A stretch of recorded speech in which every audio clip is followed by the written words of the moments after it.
Hi, I'm Paul, the outdoor movie guy, and I've been in the outdoor movie industry for more than 10 years. Before that, I was in information technology.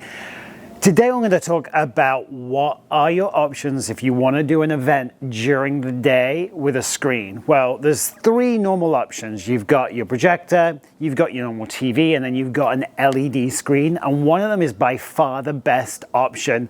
And if you look right behind us, you can definitely see that is the LED. But why is that? Let's start with the biggest challenge. The biggest challenge is sunlight. The sun is much brighter than any projector is going to be, and that's really going to make most things really struggle. So why doesn't your average TV work outside? Well, the majority of TVs are designed for indoor use.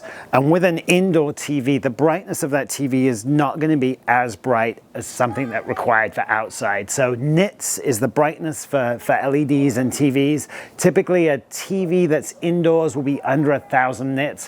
Where you go to an LED, it's going to be 5,000 or more if it was designed for outdoor use. There are some TVs that are designed for outdoor use, but again, you're limited to the size, and they do tend to be prohibitively expensive, and they're actually fairly hard to rent. So you're normally better off going with that LED. Another big problem with your TV outside, if you use the TV from inside, is glare. The screen reflects the light, and you'll actually see right behind us that the TV is not quite that clear, and we've got some other shots that show that, where you're sometimes looking at yourself rather than the action. The majority of TVs are also not weatherproof, so dust, any rain on them, anything like that is going to damage your normal TV. So unless you get a special enclosure or it's a TV specifically designed for outside, that is going to be an issue. Most TVs, even though TVs are getting bigger, most of them are going to limit your size. So once you select a certain size TV, that is the size you get. So what about projectors? They do seem like the go-to thing when you want to get a really big image. Well, if it's an event during the day, a projector really won't work, mainly because the sun is a much brighter bulb than that projector is ever going to be. We have a projector in the back right here. We've tried to give it the best chance for success. It's a 5,000 lumen projector. The screen is in the shade, but it's a really washed out image and really not good enough to have that outdoor sports viewing experience. For a projector to really shine, it does need to be dark. When it's dark, you can go really large with the screens, but during the day, it's just not the correct option. Final thing we're going to talk about is our LED screen. The LED we have right here is specifically designed for outdoor use. It's an IP65, which means it is dust proof. It can take a little bit of a shower. So if you're in a damper climate or even somewhere like the Bay Area where you may have a lot of fog, it's a very good option. With an LED, these ones are separate panels, so we can add additional panels and build screens to whatever size that you need. We also have trailers. Trailers will pull in, they are a fixed size, but again, they're really bright, they're excellent for that daytime viewing experience. LED is really scalable.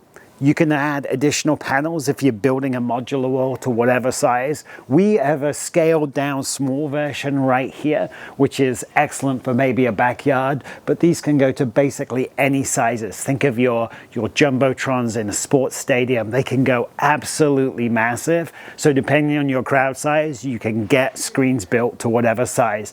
The great thing about most of the LEDs is they're a rental item. It's not something you would necessarily own, but they are a rental item. So you can get it for that one day to have that amazing viewing experience.